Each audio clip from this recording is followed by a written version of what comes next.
Kebahagiaan dan kesengsaraan antum adalah tergantung hubungan antum sama Allah. Kapan antum jaga hubungan sama Allah, demi Allah kebahagiaan akan datang.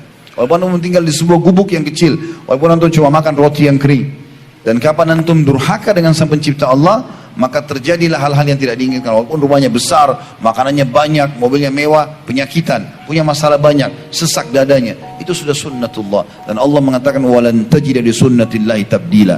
Dan kalian tidak akan pernah mendapatkan perubahan dalam sistem yang sudah Allah ciptakan itu. Orang-orang beriman patuh kepada Allah. Kalau kita ikuti langkah mereka, sama dengan mereka. Para nabi-nabi, semua nabi sudah disebutkan bagaimana orang beriman bersama mereka selamat, dan bagaimana orang-orang kafir di antara mereka dihukum oleh Allah. Pada saat jenazah orang-orang kafir Mekah di perang Badar dikumpulkan, lalu Nabi suruh masukkan ke dalam sebuah sumur, ditumpuk semua jenazah mereka. Lalu apa kata Nabi SAW dalam hadits Bukhari? Wahai fulan bin fulan, dipanggil, wahai Abu Jahal, wahai Umayyah bin Khalaf, wahai fulan, fulan, disebutkan nama-namanya. Apakah kalian sudah mendapatkan apa yang Tuhan kalian ancamkan buat kalian? Sesungguhnya, kata Nabi, aku telah mendapatkan apa yang Tuhan pun janjikan untukku. Artinya, karena aku beriman, Allah berikan kemenangan. Kalian sekarang mati dalam keadaan kafir, pasti kalian sudah dapatkan juga ancaman neraka itu. Apa kata Umar bin Khattab di sebelah Nabi SAW radhiyallahu anhu? Ya Rasulullah, apakah mereka mendengar Anda sementara mereka sudah mati? Kata Nabi SAW, sesungguhnya hai Umar, mereka lebih jelas mendengarkan suaraku daripada engkau mendengarkan suaraku. Artinya Allah buat mujizat buat Nabi SAW. Bukan semua orang bisa berbicara dengan orang mati, tapi mujizat. Maka Nabi SAW mengatakan Allah buat mereka mendengar itu, dan mereka sudah mendapatkan ancaman-ancaman itu. Ada juga buku teman-teman sekalian ditulis oleh Ibnu Rajab rahimahullah. Judulnya itu kalau tidak salah 559 kisah nyata alam barzah. Beli buku itu teman-teman. Sekian banyak kisah tentang kuburan orang-orang saleh, tidak sengaja digali, ditemukan masih utuh jenazahnya. Sekian banyak kuburan orang-orang fasik, ahli maksiat, digali penuh dengan siksaan.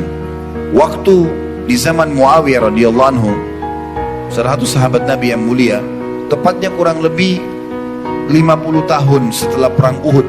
Kalau saya tidak salah terjadi ini di tahun 53, kalau saya tidak salah. Sempat ada mata air yang saluran airnya itu kalau mau ditarik untuk penduduk Madinah, melewati kuburannya syuhada Uhud. Hamzah, Mus'ab, Abdullah bin Haram, dan sahabat-sahabat Nabi yang lain di perang Uhud, 70 orang itu. Maka Muawiyah mengatakan, coba gali kuburan sebagian syuhada ini, supaya saluran airnya bisa lewat, dipindahkan di tempat yang sekarang. Karena perintah khalifah, juga beberapa sahabat hidup zaman itu tidak melarang.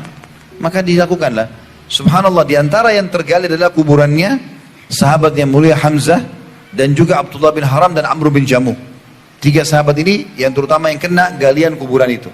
Maka mereka memberikan kesaksian, dan dinukil oleh para ulama hadis tentang kisah ini, bahwasanya jenazah itu masih utuh dengan pakaiannya. Sampai Jabir bin Abdullah, ayahnya Abdullah bin Haram mati syahid di perang Uhud, mengatakan, aku melihat jenazah ayahku waktu dia perang Uhud 50 tahun yang lalu. Itu menggunakan baju warna putih bergaris-garis hitam, dan dia kena sobekan pedang itu di bagian pelipisnya, mati syahid radhiyallahu anhu. Maka dia bilang, saya lihat ayahku masih utuh bajunya, seperti baju baru dipakai, dan tangannya menutup pelipisnya pada saat dia meninggal. Kalau diangkat tangannya, darahnya ngucur. Itu kesaksian Jabir tentang ayahnya. Dan juga para sahabat yang hidup pada saat itu menyaksikan dengan mata kepala mereka sendiri, itu ternyata Hamzah masih utuh. Dan ada sahabat-sahabat yang mengenal Hamzah, karena baru 50 tahun, masih ada yang hidup pada saat itu. Dan mereka disebutkan dalam kisah-kisah ini, pada saat mau dicangkul, mau digali kembali kuburan, itu sempat cangkul menyentuh jempol kakinya Hamzah, dan ternyata mengeluarkan darah. Setelah 50 tahun lebih, tidak mungkin apa yang disampaikan Allah dan Rasulnya salah. Orang-orang beriman yang sudah tersentuh secara keyakinan akan sangat percaya dengan itu. Ada seorang Arab Badui masuk Islam teman-teman di zaman Nabi SAW masih hidup. Tergopoh-gopoh dia lari ke Madinah. Masuk ke Madinah, cari mana Muhammad, mana yang namanya Muhammad. Ada utusan Allah di sini? Ada. Datang, ya Rasulullah, saya mau syahadat. Langsung syahadat. Orang-orang pada tanya, kenapa tiba-tiba kau syahadat? Kayak orang yang takut jangan sampai dia tidak sempat syahadat. Maka dia cerita, dia bilang, baru saja terjadi di padang pasir, saya lagi mengembala domba saya, tiba-tiba ada seekor serigala yang mencuri 1 domba saya. Karena dombanya besar, serigalanya lebih kecil dari domba tersebut, maka dia keberatan untuk menarik domba itu. Tapi domba ini masih hidup. Maka kata Badui ini, penggembala domba, saya pun mengejar serigala itu sambil memukulnya. Dan dia melepaskan domba saya masih hidup. Tiba-tiba serigala itu berbicara bahasa manusia. Kenapa kau mengambil rezeki yang sudah Allah tentukan untukku? Ini kisah nyata dalam riwayat yang sahih. Maka berkata orang Badui ini, bagaimana bisa kau berbicara bahasa manusia? Kata serigala tersebut, apakah kau heran dengan aku bisa Allah mudahkan berbicara seperti ini? Sementara kau tidak merasa heran, di kota Madinah ada utusan Allah datang dan masih ada orang yang tidak mengikutinya. Maka gara-gara itu dia meninggalkan gembalanya lalu pergi syahadat. Waktu Nabi SAW sampaikan, orang-orang pada terdiam. Apa kata Nabi SAW? Ketahuilah, aku, Abu Bakar dan Umar percaya itu. Artinya apa? Kalian harus percaya informasi ini. Kalau tidak percaya sudah, ini 3 orang ini pasti percaya. Maka orang semua, oh ini berarti kejadian nyata ini. Orang percaya ini orang syahadat. Salah satu sahabat Abu Tamim Ad-Dari radhiyallahu anhu, itu seorang Nasrani. Dia pernah naik kapal. Ini sebab dia masuk Islam radhiyallahu anhu. Dalam riwayat Bukhari panjang lebar tentang kisah Dajjal, mungkin 3-4 lembar atau lebih, kisah tentang Tamim Ad-Dari radhiyallahu anhu. Dihantam ombak kapalnya, tertampar sebuah pulau, dia lihat ada hewan badannya semua bulu, kemudian bisa bicara bahasa manusia, kemudian dia ketemu sama Dajjal di tengah-tengah pulau itu. Ringkas cerita, ketemu sama Dajjal, lalu Dajjal salah satu statementnya mengatakan, apakah kalian sudah beriman kepada Nabi yang keluar jazirah Arab itu? Mereka mengatakan belum. Kata Dajjal, pulanglah, berimanlah kepadanya, karena aku akan keluar nanti di akhir zaman menyebarkan fitnah. Maka tiba-tiba mereka pulang langsung ke Madinah. Waktu saat itu Nabi SAW baru ceritakan kepada para sahabat tentang Dajjal. Akan keluar akhir zaman nanti ada Dajjal buat fitnah dan segala macam. Sebelum salam kita baca Allahumma inni a'udzubika min fitnatil masih Dajjal. Nabi SAW jelaskan semua. Datang Tamim dari syahadat, ceritakan ya Rasulullah, saya masuk Islam gara-gara ini. Maka Nabi SAW mengatakan, sebentar, kumpul semua muslimin, dengar, orang ini Allah pertemukan dengan Dajjal yang saya ceritakan. Maka Nabi SAW mengatakan, subhanallah yang telah membenarkan apa yang disampaikan. Orang-orang yang beriman beruntunglah, dia yakin dengan masalah itu.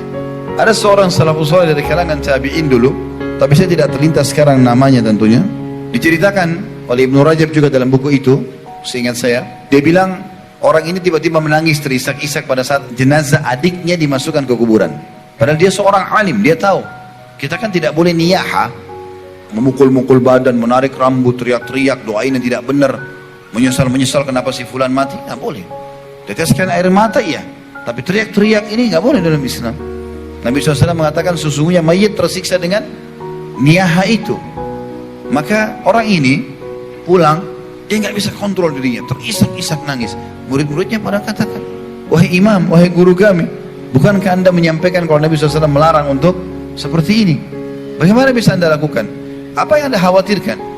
Maka kata dia, kisahnya demi Allah, dia bilang, waktu kalian tadi ikut mengantar adik saya ke kuburan, kemudian kalian meninggalkan saya tertinggal sendiri dengan niat ingin mendoakan adik saya. Pada saat sudah tidak ada di kuburan kecuali saya sendiri, saya mendengarkan teriakan minta tolong dari dalam kuburan adik saya, dan saya kenal itu suara adik saya. Maka dia bilang, saya pun menggali kuburan tersebut. Tiba-tiba pada saat saya tiba di jenazahnya, saya temukan di atas dada adik saya rantai besi yang masih menyala dengan api, merusak tubuhnya. Maka aku pun berusaha untuk menarik rantai tersebut dan lihat ini telapak tanganku, semuanya jadi luka bakar. Maka aku pun menangis karena melihat bagaimana kondisi adikku yang sedang disiksa. Dan sekian banyak kisah berhubungan dengan masalah itu. Nabi SAW melewati kuburan, lalu mengatakan 2 penghuni kuburan ini sedang disiksa. Kita nggak bisa lihat, tapi wahyu menyampaikan. Dan mereka berdua disiksa bukan karena hal yang dianggap besar, tapi itu besar sebenarnya di sisi Allah. Yang satu suka adu domba, membuat orang berantem satu sama yang lain. Yang satu tidak cebok pada saat kencing. Fenomena-fenomena ini teman-teman, fakta-fakta yang Allah Subhanahu Wa Taala dan Nabi Muhammad SAW sampaikan.